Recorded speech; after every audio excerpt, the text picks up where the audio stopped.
There are moments in history when a single act speaks louder than 100 speeches.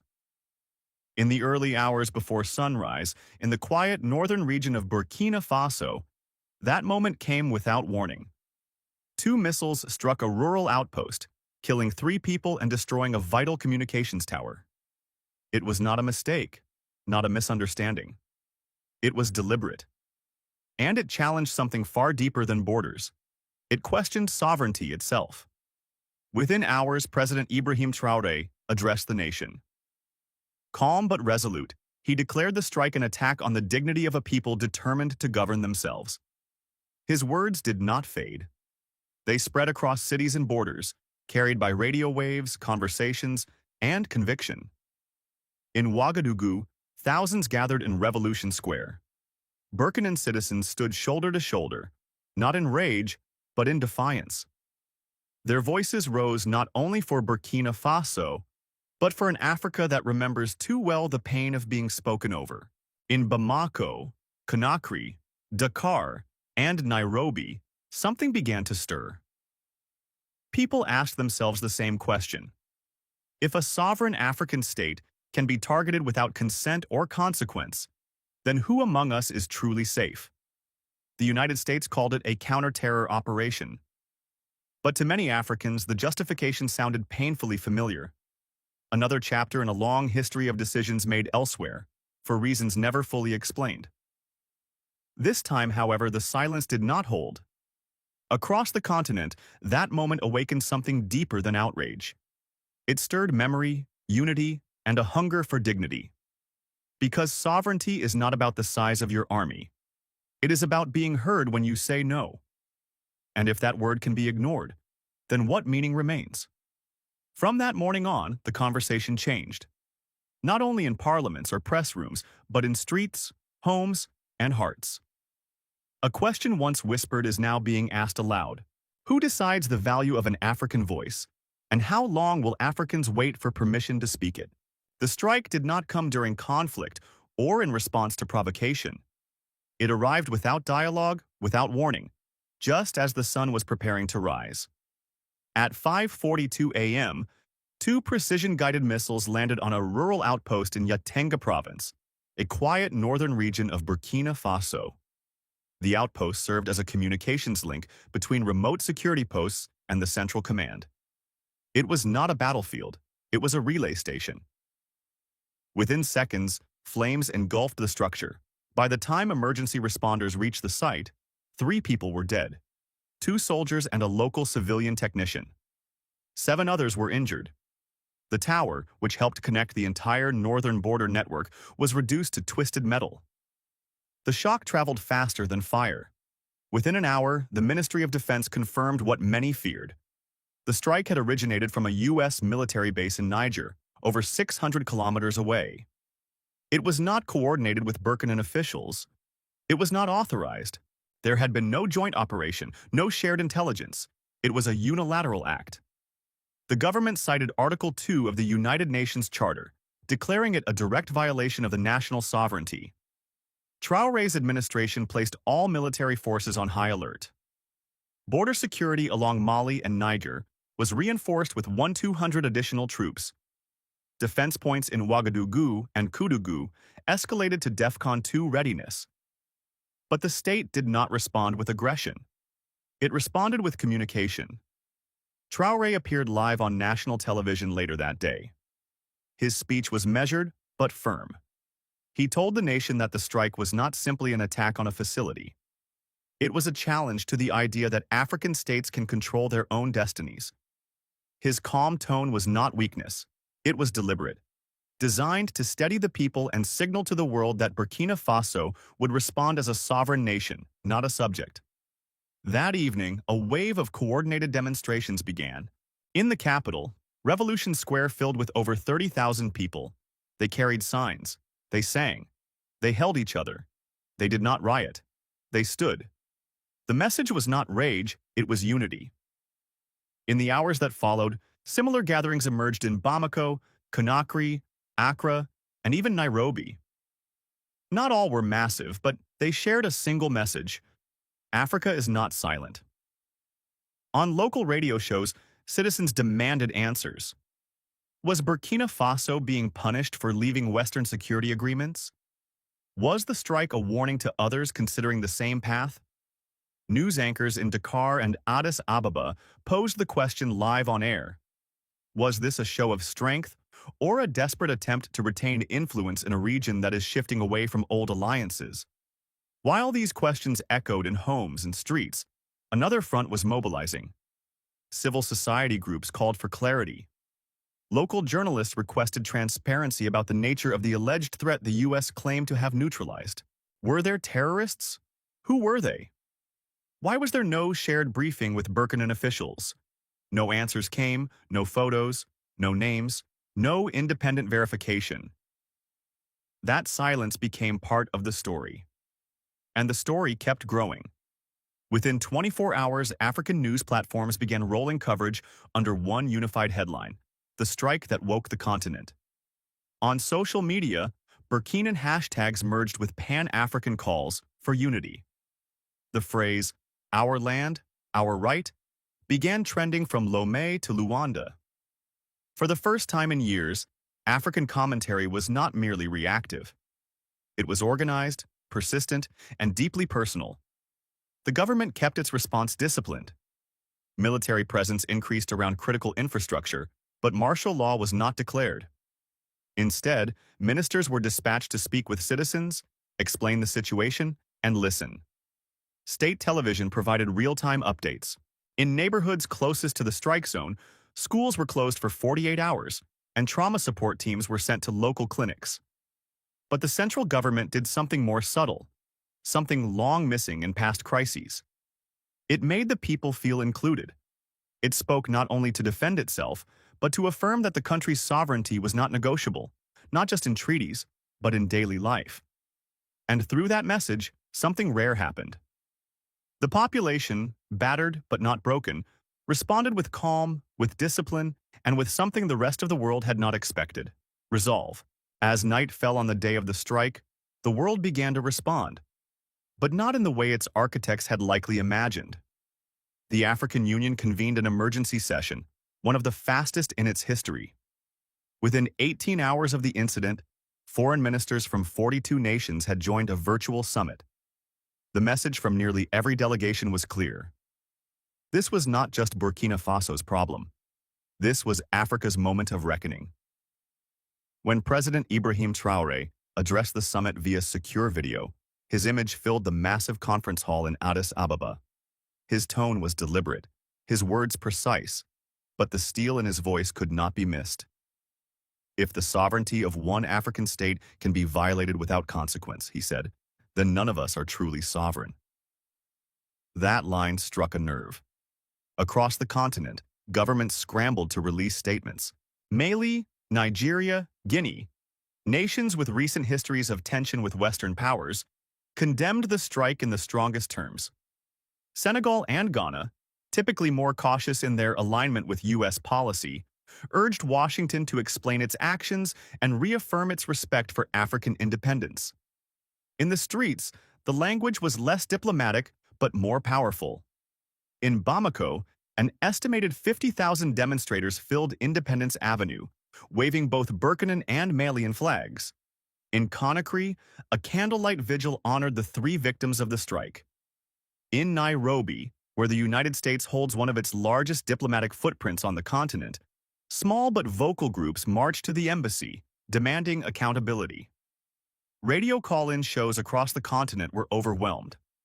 Citizens who had never before spoken on politics now voiced questions that struck at the heart of post-colonial Africa. Why does sovereignty feel conditional? Why are partnerships so one-sided? And when will African lives stop being collateral in someone else's war? While Western media framed the story through the lens of terrorism and regional instability, African outlets focused on sovereignty, memory, and justice. The contrast revealed not just a media gap, but a moral one. For many Africans, the strike was not simply about Burkina Faso. It was about centuries of control, interrupted only briefly, and now continuing under new banners. In Washington, the Pentagon held a press briefing, claiming the strike had neutralized a high-level extremist threat. Yet when pressed, no names, no affiliations, and no visuals were provided. That lack of transparency only deepened suspicion. In New York, Burkina Faso's ambassador to the United Nations demanded an emergency Security Council session. The meeting lasted over 3 hours. Russia and China condemned the strike outright, calling it a violation of the UN Charter. France called for calm on all sides, a response many Africans saw as hedging to protect its own waning influence. Germany and Italy issued mild concern, while Brazil and Malaysia expressed worry over the precedent being set. But perhaps the most unexpected reaction came not from governments, but from the diaspora. In Paris, London, and New York, rallies formed within days. African activists, students, and professionals filled public squares carrying signs that read, "Respect African sovereignty," and "No more silent wars." They were not large in number, but they were organized, multilingual, and impossible to ignore. Interviews with protesters revealed a deeper narrative, one of betrayal. Many had believed in the values of the countries they now lived in. But the silence from those governments in response to the strike made them question whether African voices were ever truly heard. On African soil, the shock began turning into structure. Pan-African policy groups proposed the creation of a continental rapid response diplomatic team to investigate and challenge foreign military actions. The African Bar Association issued a legal opinion declaring the strike a breach of international law. And in cities across the Sahel, murals appeared overnight. Young artists painted scenes of resistance, unity, and a continent watching, no longer asleep. For the first time in a generation, an event had pierced through the fatigue of politics and touched something elemental. Dignity, the right to stand, the right to be asked, not ordered. And the unspoken truth behind it all, that this strike may have aimed to weaken a country, but it awakened a continent. In the days that followed the strike, life in Burkina Faso changed in ways that went far beyond military orders or diplomatic statements. In Ouagadougou, checkpoints multiplied. Armed soldiers once stationed at borders now stood in pairs outside schools, government buildings, and fuel depots. The tone of the capital shifted. It was neither panic nor chaos. It was focus. A kind of collective alertness, quiet but sharp, spreading through daily life. Local radios no longer played morning music. They opened with defense updates. State television ran nightly briefings not only from military commanders, but from ministers of health, trade, and education. Across northern provinces closest to the strike zone, local administrators closed schools for safety. Parents kept their children indoors while markets reopened with visible security patrols nearby. In Ouagadougou, just 50 kilometers from where the missiles landed, people gathered in town halls organized by the Ministry of Information. They were not told what to believe. They were shown what had happened.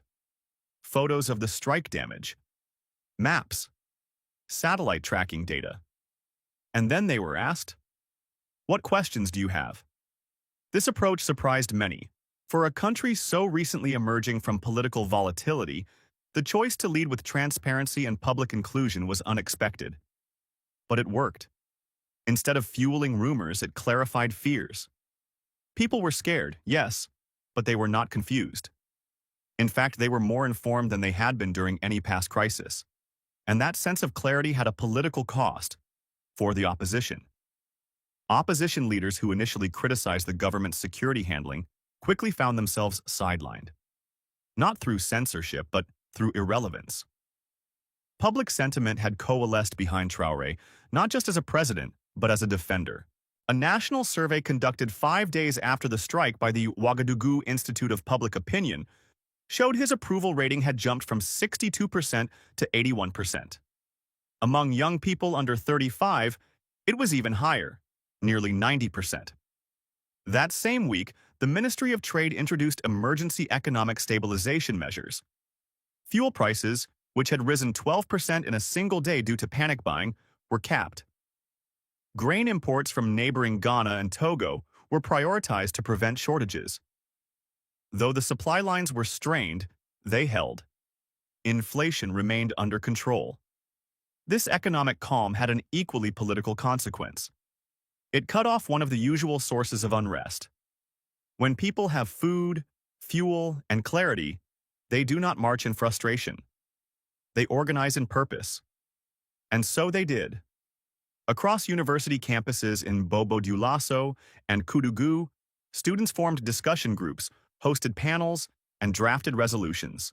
They wanted to understand the strike, not just as an event, but as a symbol. In churches and mosques, sermons quietly shifted from theology to sovereignty. Religious leaders urged communities to remain disciplined, informed, and united. The moral language of faith merged with the political language of independence. But the government did not merely bask in public support. It moved.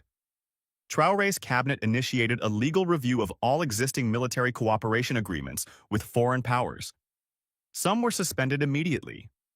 Others were rewritten to require full mutual consent before any foreign force could operate within Burkinan territory. The National Assembly, typically slow to react in moments of crisis, passed a sovereignty bill with near-unanimous support. The law formally restricted foreign surveillance activities without local authorization. More importantly, it granted greater funding to domestic intelligence operations, with a focus on training young analysts and engineers. This had a long-overdue consequence, professionalizing an under-resourced sector and reducing dependency on Western intelligence partnerships. Internationally, these moves sent a message. But internally, they sent something more powerful. A sense of momentum. That Burkina Faso was not only reacting, it was repositioning. Within civil society, this shift sparked new creativity. Writers, musicians, and artists responded in their own ways. In downtown Ouagadougou, a theater troupe performed a play titled Permission Denied, recounting the strike and its aftermath through the eyes of a market woman. On local radio, a popular griot released a spoken word piece comparing Traoré to a lion surrounded by jackals. And in primary schools, teachers gently explained the events to children using illustrated maps and storytelling, not to instill fear, but understanding. The political effect was unmistakable.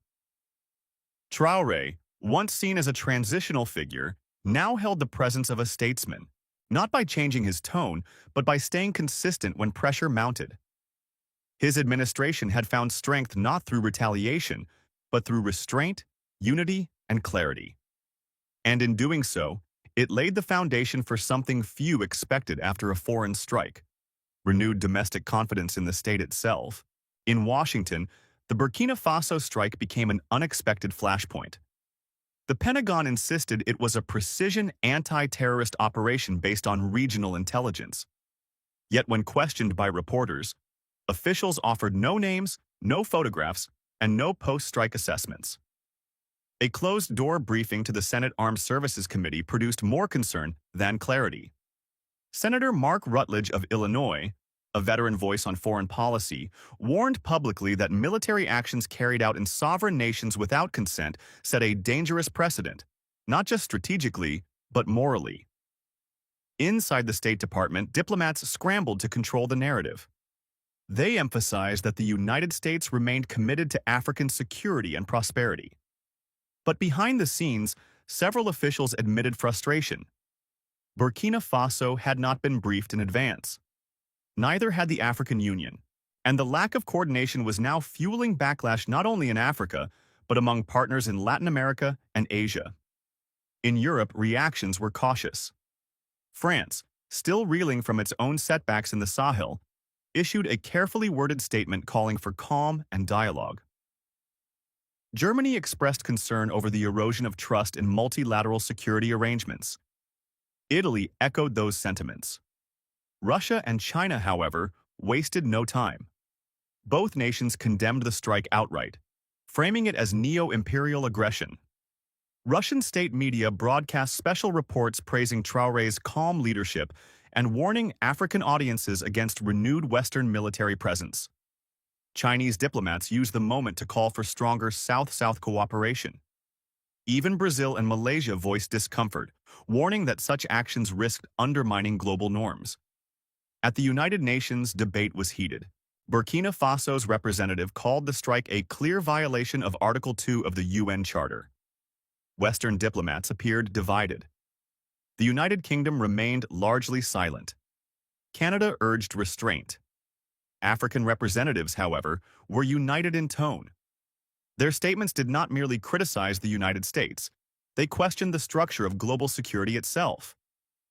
Why were some nations allowed to act unilaterally while others were expected to justify every move? This tension rippled into the media landscape. While American outlets focused on potential extremist threats, African and Latin American platforms prioritized sovereignty. The editorial divide revealed something deeper.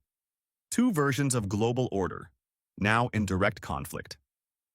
The world was watching Burkina Faso not just as a country under threat, but as a mirror reflecting who gets to decide what justice means in international affairs. The missiles that struck Burkina Faso may have landed on a remote outpost, but the tremor they caused traveled much further. It rattled assumptions, awakened questions, and tested the foundations of what the world calls order. For the Burkinan people, the event marked a dividing line. Before, there had been uncertainty. After, there was clarity. Not just about their government's choices, but about their own place in the world. They saw what happens when a nation chooses to walk alone, how the skies may darken, how silence may follow, but also how dignity can be found not in size, but in resolve. Across Africa, citizens watched closely. Some cheered, some questioned, but none remained untouched. And outside Africa, in boardrooms, parliaments, and think tanks, the question grew louder. What does it mean when a young African nation is punished not for chaos, but for choosing control? What message does that send to others quietly planning their own paths? The answers remain uncertain, but one thing is clear. Something has shifted. The narrative that once painted Africa as a passive actor is being rewritten. Slowly, painfully, but undeniably. Not by diplomats, but by citizens. Not in press releases, but in protest chants, village forums, and late-night radio calls. The people are asking harder questions. They are listening to different voices. And they are no longer waiting for permission to decide what justice looks like. Ibrahim Traoré did not declare victory. He did not promise revenge. He stood still and let the world look at a leader who refused to flinch. Some will call that dangerous. Others will call it necessary. But no one can say it was empty. In the weeks since the strike, something has remained in the air. Attention, yes, but also a kind of awareness. That sovereignty is not about flags or speeches, but about who has the final word when danger arrives. And maybe the final question is not what Burkina Faso will do next, but what the rest of us will allow to be done in our name. Please share if you believe sovereignty should not depend on where a nation stands on the global map. Subscribe if you believe Africa deserves the right to speak before it is spoken for.